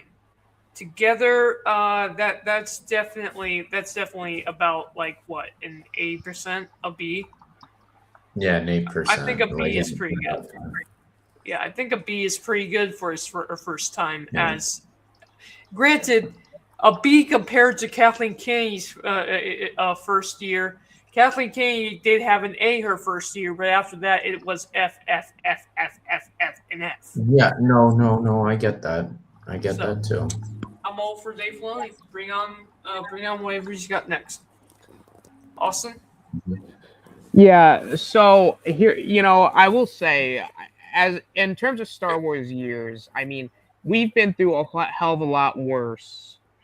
And I'm not even saying this year was bad. I'd say in comparison to the last few years where it was looking very dark, very bleak, we're starting to kind of come out of that a little bit. I mean, Maul Shadowlord was great. I mean, this movie, while it wasn't like my favorite movie ever, it's fine. So, I mean, already 2 projects in, I'm not exactly hating on everything yet. I'm not going to give him a high score because I feel like I need to see him, or actually I'm not really going to grade him yet still because I need to see more projects. Well, grade the year for Star Wars. I give it a B because I feel like we need to set like a baseline grade of, okay, is because I don't want to give them a really high grade at the start because then the next year, that's going to go. I don't want it to go from A, oh my God, we're going to set our expectations too high, and then to gain a C, or a B, yeah, exactly. So I think a B is fair, maybe a C, possibly. I'm going B. I think B, like baseline, good. but this is going to be the baseline moving forward, and I want to see if Dave Filoni can keep this momentum going, or if it's just going to be. Well, that's the thing, Austin. So we're on. Okay, so his year, I gotta agree with you guys. I give it a B2 for a year of Star Wars. This is the best year that we've gotten since 2020, since Yeah. Mando season 2. Like hands down, this is the best year with Maul Lord, and then plus this movie, both good. Maul Lord was more for us hardcore nutty fans, which was great. And then this movie was a decent, fun Star Wars movie. It was better than Solo. It was better than The Last Jedi. It was better than Rise of Skywalker. You know, and it was better than Mando Season 3 and Book of Boba Fett. So, and Acolyte, 100% for Acolyte. But that's legit. This year just needed to show a shakeup. That's how I would word it. You know, we need to see some change, like, oh, okay, so this is what Dave's doing. And what is one thing that Dave Filoni is saying in all these interviews? He wants to respect George Lucas. That's what he keeps on saying. He keeps on saying, well, this movie respects George Lucas. He's like, I want to do things that would respect George. And guess what? I gotta say, this movie respected George. This movie feels like a movie that George Lucas would have made. Yep. You know? And Maul Lord definitely respected George Lucas as well. So, and there's no. the next Here's what thing is, you know what? Not to get into any like major drama or anything. But there wasn't any like crazy political drama or any BS like that at behind the scenes that completely ruined the feel of the movie. You know what I mean? Mm-hmm. Yeah, Mhm. not getting into it, but you know what I mean. Yeah, no, I get exactly what you mean, dude. And that's what I mean. Like, this movie was just a fun, nice Star Wars adventure, and that's all that it needed to be. And this year was great. Again, I would give it a B, but I will not grade Dave Filoni like Austin because of one main reason. I feel like this next year is going to be where we can start judging Filoni, because Ahsoka Season 2 is coming out, and Dave Filoni keeps on saying Ahsoka Season 2 is legit the future of Star Wars. Like he said, that is the future. Whatever is in that 8-episode season, that is the future. That is the direction we're going in for the Not to mention Mandoverse. we'll have Darth Maul Season 2. Well, Darth Maul Season 2 is not coming out next year. It's not. We don't know. We don't know when Season 2 comes out. We don't know yet. But Star Wars Starfighter comes out next year too, which that is also really important because Dave Filoni needs to prove to us that we could actually get good stories post Episode 9, which is a very daunting and difficult task. So, I'm interested. I want to know what the hell they do, you know? And then also, Star Wars Celebration is next year, honoring the 50th birthday of Star Wars, where, you know, he's going to be announcing probably the new projects of what are the new TV show seasons, what are the new movies coming out after Star Wars Starfighter, and all that stuff. We need to wait till next year to really decide. You know, like, is Dave Filoni doing? So far, he's doing good. Yep, But let's but we- hopefully. we all And that's give him- coming. That's coming from me, and I'm legit. Dave Filoni's like one fan. I'm legit here with a, you know, cowboy hat, and I'm also from PA too. So, you know, I support Dave Filoni, you know, as a fellow Pennsylvania guy to another Pennsylvania guy who's a hardcore Star Wars nut job, 100%. You know, but he needs to. I need to see more. I will say he's Yeah. 100% better than Kathleen Kennedy, though. 100% Oh no, absolutely. than Kathleen Kennedy. Like 100%. I still need to finish that. You know what? If there's a video that I would recommend watching to really understand what happened after what happened with Kathleen Kennedy, I definitely would go watch that video you sent me. What's the name of it, Ninjoid? Because I'm telling you, I haven't watched it all. From the YouTube channel, Star Wars Only. It's legit a 5-hour documentary. Yeah, I need to watch the rest of it, but it's Disney really Star Wars. interesting. Yeah, breaking down all the drama behind Disney Star Wars, like the Really production. put stuff into perspective of how screwed up. I honestly feel like after watching, again, I haven't finished it.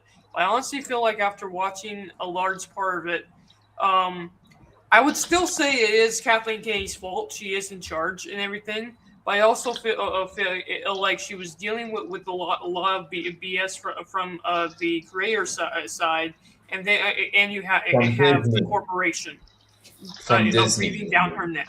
Yeah, Kathleen Kennedy breathing it. Yeah. So I kind of feel sorry for her. At the same time, she took the job. Yeah, that's true. All right. I don't know where Steven's at because he's supposed to show something. So I don't know where he's at because, he asked me if he could show something at the end. So. No idea. I'm sorry I'm yelling. I'm not bored. This is a great stream. I'm honestly just tired from today. Yeah, no, dude, I understand that completely too. So, but okay, we're actually going to talk to Jaden though a little bit because he's a new Star Wars guy. I mean, first off, this is his first movie and all that. Yep. So, with that being said, Jaden, like, after you watch this, you're kind of like, yeah, I am going to get into Star Wars. Right? Oh, yeah, for sure. You said, yeah, no, this is actually pretty good because I do remember. I didn't have super high hopes. At work. Yeah. At work, you were like, I don't think Star Wars is really for me, Seth. And I'm like, dude, just watch it. And you're like, yeah, well, I'm more of a horror guy. I'm like, Jaden, Star Wars is for everyone. Watch it. You get what I mean? If the rest of Star Wars is as good as the Mandalorian movie, then I have no doubt that I will like all the other movies. Especially since you guys said that it wasn't even the best of the Star Wars films. No, this was absolute. Look, as someone who really enjoyed the Mando movie, I can definitely say this. This is far from the best Star Wars has to offer. It's also far from the worst Star Wars has to offer. It's middle ground. Yeah, Star Wars is a very, it was kind of rough for a couple years, like what you heard from us. Just about the last decade, every Star Wars fan was ashamed to be a Star Wars fan. Yeah, I'm a big fan of Mando just as a character, really. I like the whole bounty hunter vibe he got going on. You should watch the show. It's actually really good. Yeah, no, definitely. That's the one piece of media I want to watch the most, the show. But I'm still going to end up watching at least the OG3 movie trilogies as well. Yeah, you gotta watch. A lot of people won't watch 1, 2, and 3 and everything. The weird part is, 1, 2, and 3 they are the prequels. They are called that. Yeah. Seth told me about that actually. So New Hope is actually 4, 5, and 6 are the ones you gotta start with because they're actually the originals.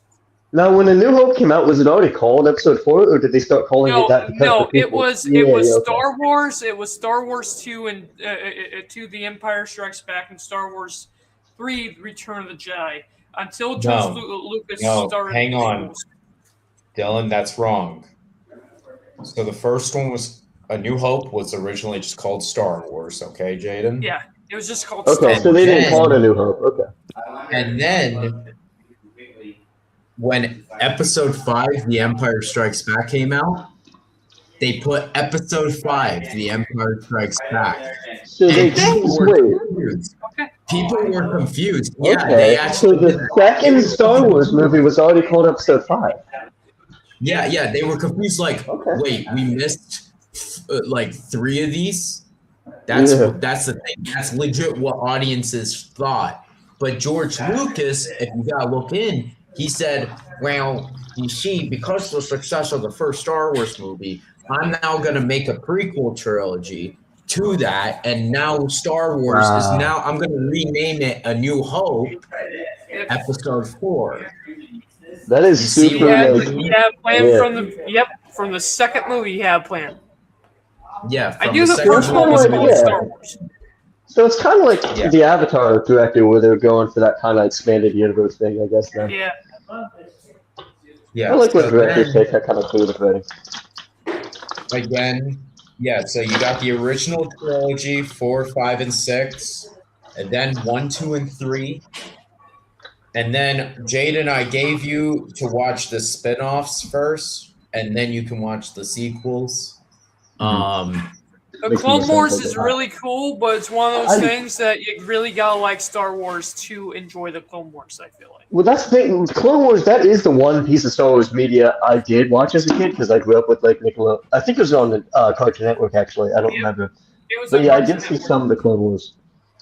I do remember not much, but I do remember bits and The pieces of funny Clone Wars. thing That is about one the piece of Clone media. Wars is a lot of people don't even realize this. Before Darth Maul came out, the Clone Wars is legit, and I'm not even kidding, the most unchildish show alive. It is a brutal, And that is Yes. super surprising, for sure, for sure.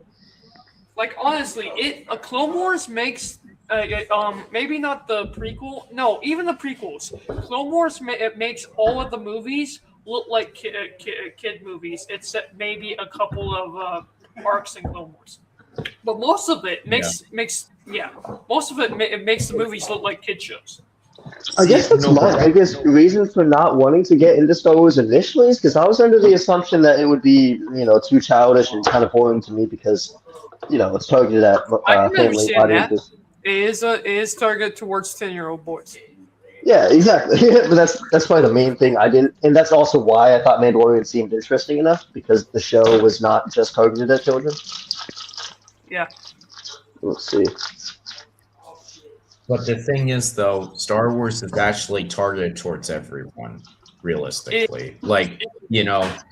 You have some things for the kids, but you have a lot of things for the adults. Dan, I want to make this clear, Jaden, because this is a huge thing within the Star Wars community, and it's so dumb. Girls have always been part of Star Wars. Leia in the very first movie was awesome, and I don't know why everyone had this idea for the last 10 years that Star Wars was just for girls, and we had to make it more girly.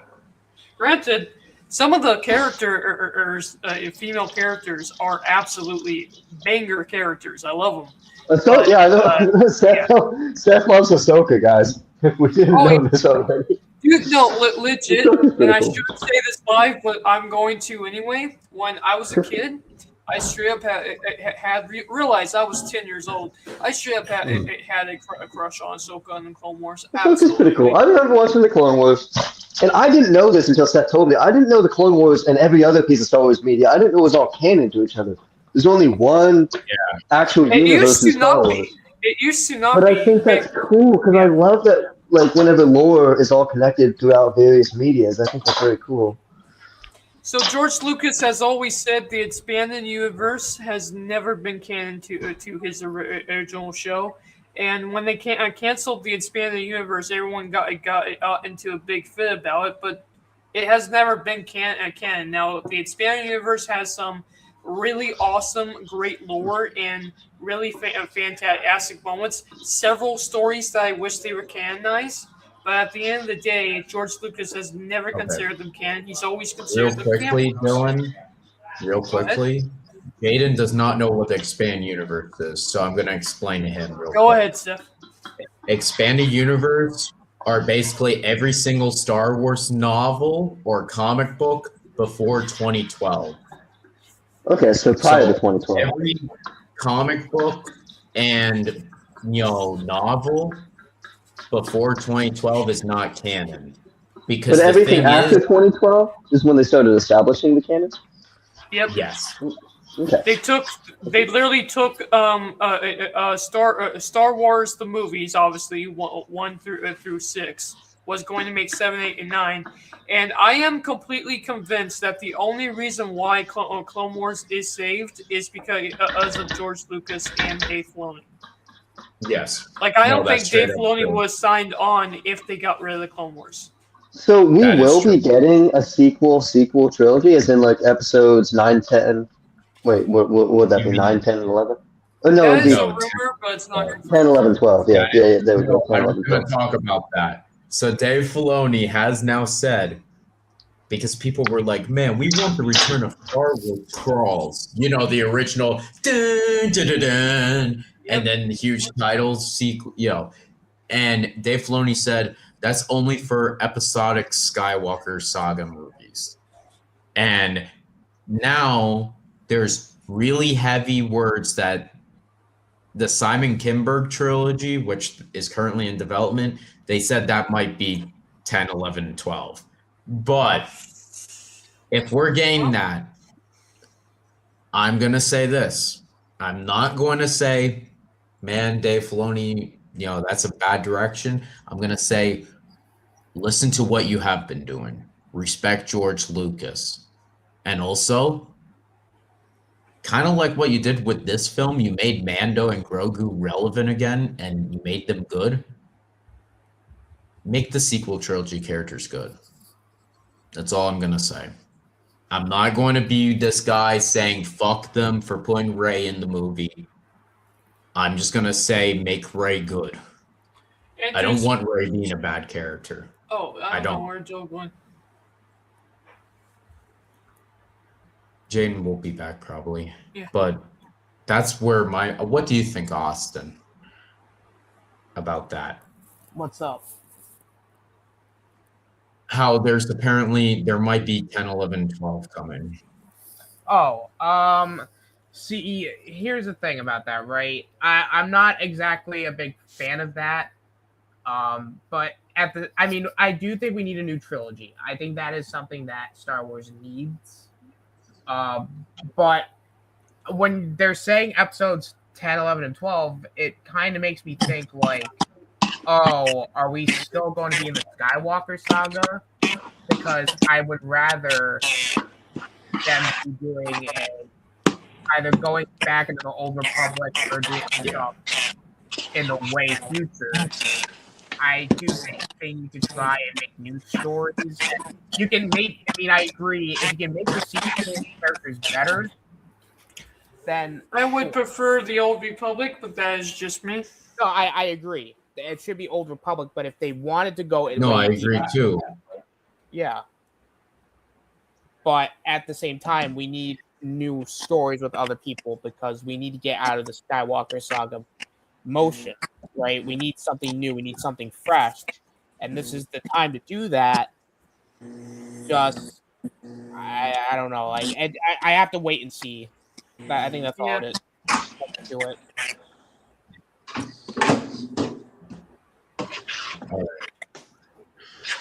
Yeah, no, Jaden, to answer your question, that is apparently what they are thinking of doing. And yeah, that's what I figure makes the most sense for them. And I know they're trying to plan that carefully and execute it just right. Yeah. Well, see, that's the thing, because the sequels were not planned. That's one thing going into it. Here's the thing about trilogy was not planned. Here's the thing about all of Star Wars, and Star Wars is basically art. We all know that. The biggest thing when it comes to Star Wars is George Lucas had an idea. Did he have every single detail out? Well, obviously no, because Luke kisses his sister. But at the same time, he had the idea. If they just had a structure, that's all they need. The sequel trilogy would turn out 10 times better than it did. So the sequel trilogy is the weakest link of Star Wars? Yep. Other than maybe the Acolyte, which No, it's not. The Acolyte and the High Republic are the worst. The High Republic and They The really Acolyte, went that's woke the with the worst. High Republican. Yeah. Besides that, I would say Mando season 3, and then the sequels. The last two sequels. The first one you're gonna enjoy. I'm telling you that. I think you're gonna enjoy Force Awakens. You know. Is Solo the worst piece of Star Wars media? Well, So okay, so this is what I have to say about Solo is a good Star Wars film, is a bad Han Solo movie. If you literally take away the fact that that character is supposed to be Han Solo and just sit down and enjoy the movie, it's a little bit, I would say the Mando and Grogu is actually better than it, but it's a little bit like the Mando and Grogu movie. You'll actually enjoy it. But this character, because we Star Wars fans know this character so well, it just makes the movie like, that's it? That's it's what you bad gave us because- for one of the best characters in all of Star Wars? Thanks. It's a good movie, but it's a bad Han Solo movie. It's a bad representation of his character that's established. Exactly. yeah, because it's his origin story. That's the thing, Jaden. And It's his literally origin everything story. in his origin story happens in a week. It makes no sense. Okay. Well, now I am going to show off what I got at the theater going to see Mando and Grogu. Okay. So first off, we got this beautiful cup with the poster on it. You got a top of Mando and Grogu. I got 2 of them because my grandfather and I. All right. And then I got a third one when I went to see it with Jaden and Joel, where I had to get this Grogu top because the Mando one was taken. Then the first popcorn bucket is this tin, which is cool. This was $20. Then now we get to the more cooler one. Keep having audio issues. 1 sec. First off, these were free. 2 cards for a showing of Mando and Grogu. You had 2 card games. But anyway, this was a popcorn bucket. There we go, Jaden. Which one is you? I have no There, idea. that one. I keep having audio Alright. issues. I was probably just gonna head out in a bit, but let you show. Okay. Well, we're almost done. We're almost done anyway. So we got Grogu here. This is a popcorn bucket. Joel also got the same one. And then this one's also kind of cool. So this is a popcorn bucket, the Mando popcorn bucket of his helmet. And Jaden, you also have this one. Yep, sure do. So that's cool. And then now the best popcorn bucket of all of them, the one that I wanted to go get the most, give it up to this beautiful AT-AT popcorn It's bucket. the prettiest popcorn bucket. Yes, this is a popcorn bucket, guys. This whole thing is a popcorn bucket. Does not look like a popcorn bucket, but it is a popcorn bucket where you have to open up inside and put the popcorn in there. As you can see, Mando's on the side of it too. This is just fucking cool. I'm sorry. You know, fucking sick. Wonder how many red nose Gears Ice cheese you can fit inside of it. Oh, I could get, yeah, definitely. So many, dude. All right. With that being said, guys, because I don't know where Stephan went, and I don't know where Dylan went either. I see that Dylan said something in private chat, but that's going to be our show. Next year will be season 2 of Galactic Chat. Season 2, we're gonna definitely improve on things that Season 1 we could be better at and all that. But yeah, this is our poster for Season 2 so far. So make sure that you get excited for Galactic Chat Season 2, featuring Ahsoka Season 2's reviews, as well as Star Wars Starfighter and Star Wars Celebration, and so many other things. So get ready, get hyped, all that fun shit, and more.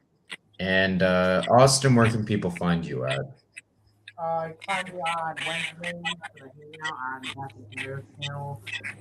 Every Sunday, I just come back to my organization. Other people's channels, Cool Kids channel, and you can find me on my sometimes. Thanks for having me on that. Okay. I don't know what's up with your audio, Austin, but that was very light. But anyway. Wasn't sure it was dead, but that being said. Jaden? Yeah. Where can people find you at, buddy? Even though... It's gonna be, yeah, I was going to say my tag for pretty much everything is at Verfaulen, either with or without an underscore. All right. And Jaden is now, like I said, he's going to watch all the Star Wars stuff. I gave him a list. Let's see if he's into any of the other shit. So that'll be seen on Season 2. With that being said, guys, yeah, or else you'll see him in Season 2, you know? So, yep, guys. And I'm actually going to end the show with a little bit of a Star Wars Celebration thing, which I will be there next year. So if you guys want Star Wars Celebration content next year for Galactic Chat or other videos, you can go see that. So here we go.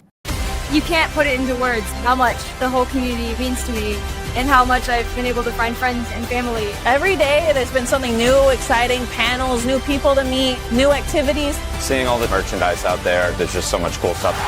We're all here because we feel so good about being a part of this galaxy far, far away. This is where the fun begins. I'm so excited.